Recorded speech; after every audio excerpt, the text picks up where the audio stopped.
Olá, eu sou Carlos Xavier, este aqui é o Theo de Datas e agora eu gostaria de compartilhar com você um pouquinho sobre revelação, inspiração, preservação e iluminação das Escrituras. Estes são temas relacionados ao estudo da bibliologia, ao estudo da Bíblia, no assunto da teologia, mas ele também, esses assuntos também se conectam com o tema da revelação de Deus, né? Revelação geral e revelação especial. Aqui, especificamente, a gente está trabalhando com a revelação especial, porque nós não vamos enfatizar tanto, eu não vou enfatizar aqui a diferença entre revelação especial e revelação geral, mas vou aprofundar o aspecto da revelação especial, mas são conceitos importantes porque todos esses conceitos, na verdade, vão nos indicar como nós podemos compreender a Bíblia e como nós podemos nos relacionar com a Bíblia. Então, revelação, inspiração, preservação e iluminação. Vou começar com a revelação e a inspiração. Na verdade, é só porque eu precisei dividir os slides aqui, colocando cada um dos conceitos em um slide, cada dois conceitos em um slide, tá bom? Não é nada além disso o motivo pelo qual eles estão agrupados de dois a dois. Mas existe uma sequência lógica e realmente a inspiração ela está diretamente conectada com a ideia de revelação. Vamos começar então com a ideia de revelação. A revelação de Deus, estamos falando da revelação especial. Ela é histórica e ela também é progressiva, certo? É muito importante a gente entender isso. Deus foi se revelando ao longo da história para homens como Abraão, Isaac, Jacó, Moisés.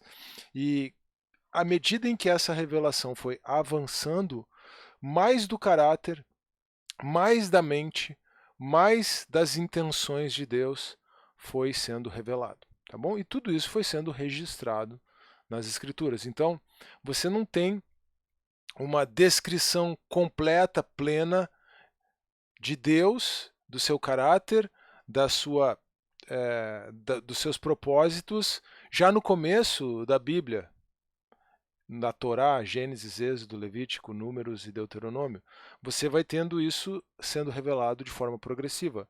É o mesmo Deus que se revela de maneira progressiva, não é um Deus diferente, né? Nada de gnosticismo, nada de um dualismo, nada de marcionismo aqui. O mesmo Deus que se revela de forma progressiva. A revelação de Deus é histórica e progressiva. A revelação de Deus também, já que a gente está trabalhando com esse conjunto de ideias, né, também é existencial no sentido de ser um evento. Então, ela é um evento que acontece, seja com o povo, seja com uma pessoa.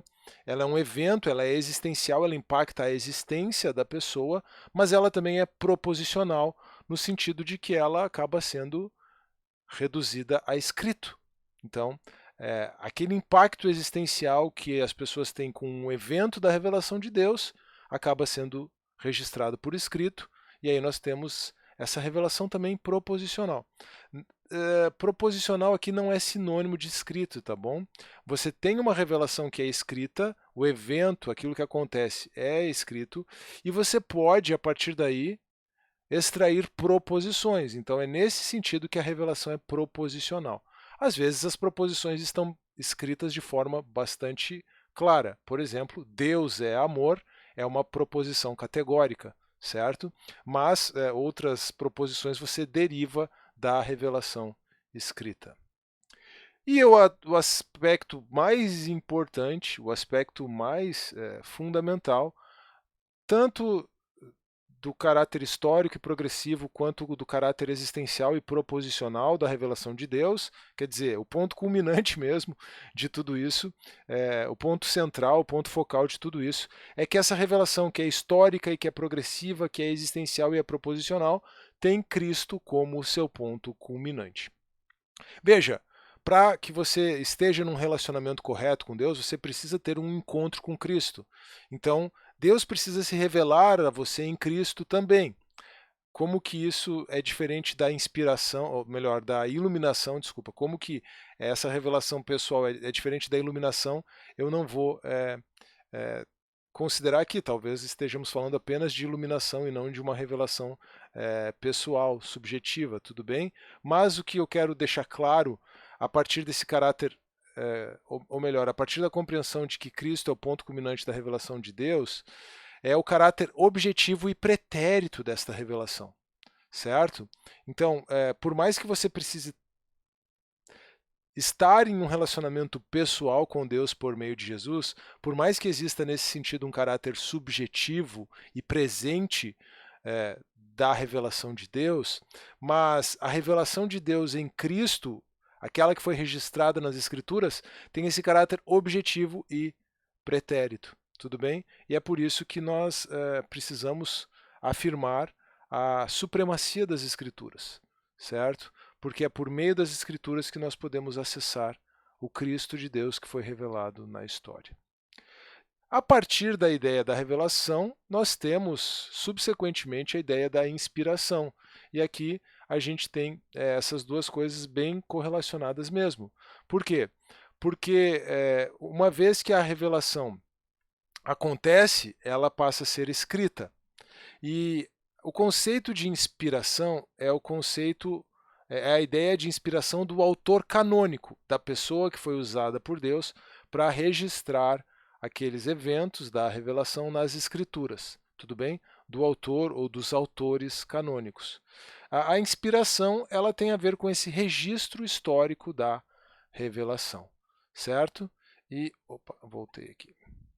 E é bem importante a gente entender que se os livros da Bíblia, especialmente os do Antigo Testamento, passaram por um processo longo, uma longa tradição oral, e se eles precisaram em algum momento ser compilados e passaram por um processo editorial, isso não afeta a doutrina da inspiração, porque a doutrina da inspiração tem a ver com o supervisionamento de Deus acerca desse processo todo, culminando com o livro que Deus queria nos dar. Aqui a gente vai abrir uma janela, porque no próximo vídeo nós vamos tratar especificamente sobre a doutrina da inspiração, tudo bem? Mas aqui a gente precisa correlacionar todos esses temas. Uma vez que Deus se revelou na história, que ele inspirou os autores canônicos para registrarem essa revelação, nós temos os conceitos subsequentes de preservação e iluminação. O que vem a ser a preservação? Preservação é a ideia de que o texto inspirado, o registro da revelação divina, é preservado por Deus. Essa revelação descrita no texto inspirado foi preservada por Deus e chegou até nós. Bom, agora, o modo como se compreende essa preservação é dependente das teorias de inspiração e inerrância que você tenha. Veja só. Uma coisa é você afirmar que um texto preservado chegou, ou que a revelação preservada no texto inspirado chegou. Outra coisa é você afirmar como essa preservação precisa se dar, certo? O modo como se compreende essa preservação é dependente das teorias de inspiração e inerrância. Será que você precisa ter certeza absoluta de cada uma das palavras do texto original para afirmar a preservação desse texto? Confesso que por algum tempo eu pensei assim. E há inclusive vídeos aqui no canal que retratam isso. Depois eu fui percebendo com um exame mais aprofundado da apologética cristã que você não precisa ter uma compreensão tão dura de inspiração e de inerrância para defender a preservação do texto. Tudo bem? Então, eu não vou entrar nessas diferentes possibilidades e perspectivas aqui, vou apenas afirmar que a preservação é uma decorrência da revelação e da inspiração, e que sim, temos um texto preservado e temos acesso a esse texto. Ou talvez fosse melhor dizer, temos uma revelação preservada e temos acesso ao texto que diz respeito a essa revelação. Tudo bem? Você vai perceber, quando nós tratarmos as doutrinas de inspiração, que a doutrina que você tem, a maneira como você compreende a inspiração, vai impactar na maneira como você compreende a preservação. Só um exemplo. Se você defende uma inspiração do tipo de ditado mecânico, você precisaria realmente ter acesso a todas as palavras do texto original, você precisaria ter o texto perfeitamente preservado. Se você defende uma teoria de inspiração do tipo de orientação conceitual, talvez não seja necessário você ter certeza absoluta sobre cada uma das palavras do texto original. Mais do que isso, se você, avançando sobre a doutrina da iluminação, compreende a importância, a relevância de uma teoria epistemológica como a epistemologia do Plantinga, do Alvin Plantinga, você percebe que o que vai nos conduzir a um testemunho interno do Espírito Santo são as doutrinas centrais, são as grandes coisas do Evangelho. E o texto precisa estar preservado de tal maneira que isso seja possível. É necessário certeza palavra por palavra? Não necessariamente. Tudo bem? Mas vamos lá. Uma vez que o texto, ou melhor, uma vez que a revelação aconteceu na história, como um evento, que ela foi registrada por um autor canônico inspirado, que o texto foi preservado, agora os leitores podem ter acesso a esse texto, mas para compreenderem esse texto, eles precisam de iluminação. Talvez seja melhor adjetivar aqui. Para compreenderem espiritualmente, para compreenderem salvificamente, para compreenderem esse texto para a salvação, eles precisam da iluminação do Espírito Santo. Essa iluminação, então, é a do leitor das Escrituras redimido por Jesus Cristo. A iluminação, veja, não confunda inspiração com iluminação, certo? A inspiração é a do autor que fez o registro, e o autor humano que fez o registro da revelação de Deus, e a iluminação é a do leitor que vai ter contato com esse texto. Essa iluminação ela tem a ver com a compreensão do texto no contexto de um relacionamento correto com Deus. E, independentemente do modelo de inspiração e de inerrância que você adote, a interpretação nunca será inerrante. Tudo bem? Por mais que você seja iluminado para entender o texto, por mais que o texto seja inspirado, e independentemente do modelo de inspiração e de inerrância que você adote, a sua interpretação, a minha interpretação, nunca será inerrante. Muitas pessoas, a título de afirmar a inerrância do texto bíblico, afirmam a inerrância da sua própria interpretação. E aí nós temos um problema sério. No próximo vídeo eu vou compartilhar com você sobre inspiração. Tudo bem? O Theodidatas tem um caráter muito interessante, que é o seguinte. O Theodidatas, ele, em certa medida, funciona como um espelho daquilo que eu mesmo tenho estudado e tenho procurado desenvolver, tanto na minha vida de devoção, por isso você tem a playlist dos Salmos aqui, quanto realmente no meu aprofundamento, no meu exame de questões teológicas e também filosóficas, certo? Então, algumas questões estão em elaboração. Hoje eu consigo compartilhar com você com tranquilidade um conteúdo sobre inspiração, certo? Mas eu estou estudando de forma bem aprofundada o assunto da inerrância, no momento, bastante transparente aqui.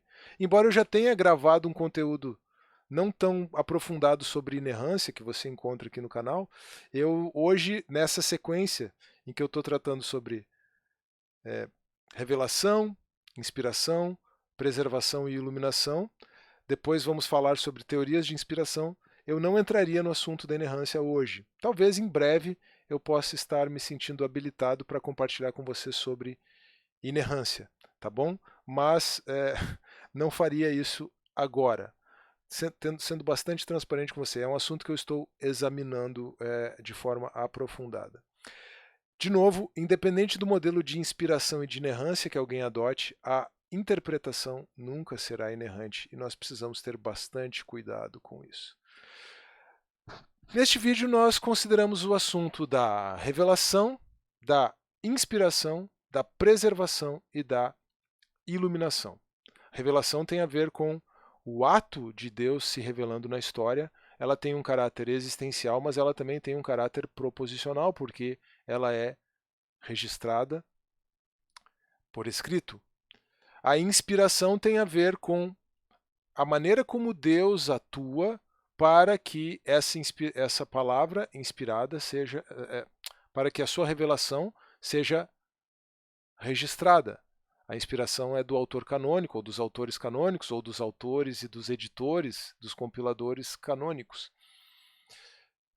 A preservação nos afirma que o que Deus revelou precisa ser preservado, mas a maneira, o modo da preservação vai depender da sua compreensão acerca da inspiração e da inerrância. E por fim, a iluminação tem a ver com o acesso que a pessoa que está num relacionamento correto com Cristo tem a revelação de Deus por meio das Escrituras, a compreensão espiritual que ela tem das Escrituras ao tomar contato com as Escrituras e ao ser, então, conduzida por Deus, conduzida pelo Espírito Santo neste processo de compreensão. Tem algo aqui na iluminação, isso devia estar no slide, deixa eu ver se... Ah, sim. Eu me atrapalhei aqui na transição de uma tela para outra aqui, e realmente ao fazer o resumo, eu lembrei, e eu já tinha antecipado isso quando estava falando das questões que envolvem a preservação. A iluminação, então, para encerrar, eu já fiz inclusive um resumo para encerrar, mas a iluminação ela tem correlação com o testemunho interno do Espírito Santo, a epistemologia do Alvin Plantinga. Ou seja, é o Espírito Santo dentro de nós, agindo em nós, que nos dá o aval, que nos dá a segurança, que garante a razoabilidade, a racionalidade em sentido amplo e que garante a segurança, que avaliza esse conhecimento proposicional que nós temos a partir da leitura da Bíblia. Lembrando que não se trata apenas de um conhecimento proposicional, se trata de um conhecimento relacional também. Mas então nós temos, lendo a Bíblia, um conhecimento relacional de Deus, por meio do Espírito Santo que habita em nós, mas também a possibilidade de um conhecimento proposicional e avalizado, ou seja, garantido do ponto de vista da epistemologia, da teoria do conhecimento, por aquilo que o Plantinga então identifica como o testemunho interno do Espírito Santo, ou da forma como Plantinga identifica, com o testemunho interno do Espírito Santo funcionando como o aval, a garantia racional da fé cristã, de tal maneira que a fé cristã possa, sim, configurar conhecimento verdadeiro, caso os fatos aos quais ela diz respeito sejam verdadeiros. Eu espero que você tenha gostado desse conteúdo. Na sequência, nós vamos considerar 6 ou 7 teorias sobre a inspiração. Eu espero que esse conteúdo tenha sido instrutivo, quem sabe até edificante para você. Se for esse o caso, não se esqueça de deixar o seu like neste vídeo, de acompanhar o Teodidatas no formato de podcast. O link você sempre encontra na descrição dos vídeos no YouTube, de deixar o seu comentário, de compartilhar esse conteúdo com quem você acha que pode ser beneficiado por ele e também de se inscrever no canal, caso você ainda não seja inscrito. Será que eu deixei passar alguma coisa? Like, inscrição, comentário, podcast e compartilhamento. Basicamente é isso. Um grande abraço, que Deus abençoe e até a próxima.